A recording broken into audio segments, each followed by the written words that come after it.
llegar seriamente a una conclusión acerca del uso de estos aparatos y, por supuesto, a partir del principio del menos daño que se pueda ocasionar en todos los sentidos, no solamente al presupuesto público, que yo creo que sería el menor de los daños, porque el costo en vidas humanas y el costo en el daño a la credibilidad y a la moral de las Fuerzas Armadas sería también un daño muy fuerte.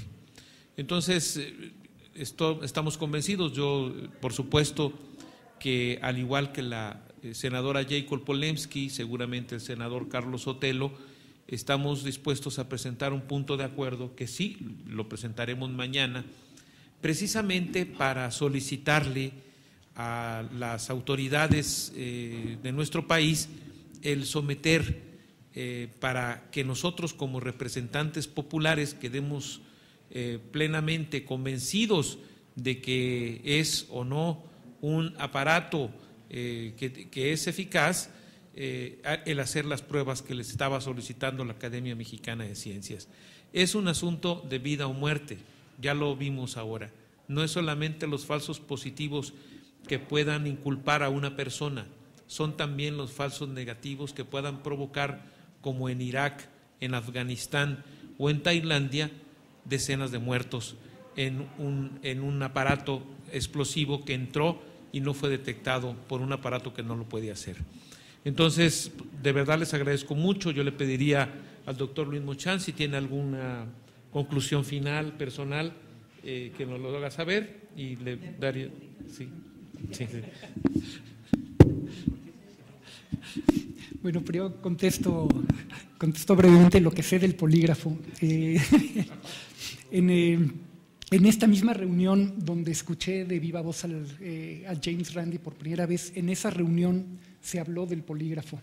Entonces, el polígrafo es un aparato con muchos sensores, entonces un aparato muy impresionante. Yo nunca lo he visto en persona, o sea, de cerca, pero tiene sensores de conductividad de la piel, miden el pulso, miden la frecuencia de respiración cardíaca, o sea, son muchos detectores que sí son de verdad. O sea, los detectores detectan lo que pretenden detectar, la conductividad de la piel, la presión. Sin embargo, hay que conectar el resultado de todas esas medidas con lo que dicen que están midiendo, con la interpretación que le dan. Entonces, hasta donde sé, le han hecho pruebas de esta clase, pruebas doble ciego, y jamás han pasado una prueba el polígrafo. Entonces, en esa charla, o sea, lo que pasa es que el uso cotidiano del polígrafo es en el transcurso de una entrevista.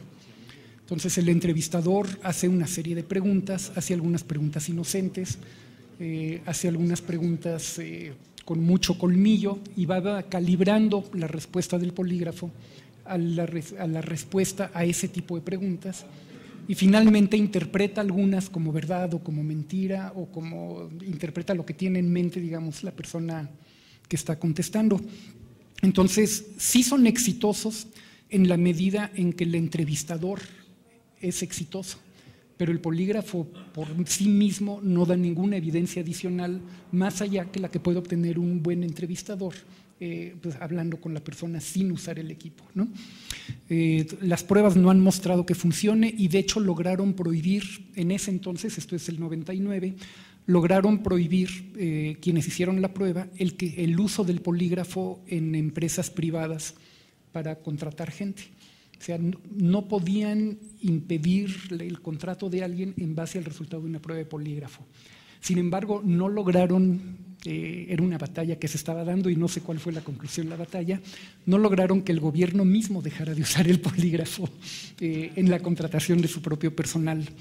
Entre otras cosas muy divertidas que nos platicó en esa charla, es que hay expertos en engañar al polígrafo. Hay técnicas y hay cursos que uno puede tomar para pasar la prueba del polígrafo. Entonces, la probabilidad de que a un verdadero criminal lo pesquen usando el polígrafo no solo es igual que la probabilidad de que se equivoquen y a una persona inocente la acusen, sino que es menor, porque el criminal seguramente sabe cómo engañarlo y la persona común y corriente no lo sabe. Cosas tan simples como morderse la lengua cuando uno le hacen una pregunta inocente. Si uno se muerde la lengua, saltan todas las agujas del polígrafo, y luego le hacen una pregunta muy comprometedora y saltan las agujas igual que con la pregunta inocente. Entonces no detecta que fue comprometido por la pregunta difícil y cosas por el estilo, ¿no? Lo importante, yo creo, es siempre recurrir a las pruebas y que siempre sean pruebas controladas, ¿no? O sea, hay muchos testimonios de nueva cuenta que dicen que el polígrafo funciona, pero no bastan esos testimonios. Uno tiene que hacer una prueba y tiene que cuantificarla, ¿no? Y bueno, sobre el asunto que nos trajo, la verdad yo estoy infinitamente agradecido. No sé, no puedo expresar el gusto que me da realmente que nos hayan llamado y que tomen en cuenta la capacidad de nuestra comunidad científica y que este problema lo tomen en sus manos y hagan cuanto puedan por hacer de este un país más racional. ¿Sí? Muchas gracias.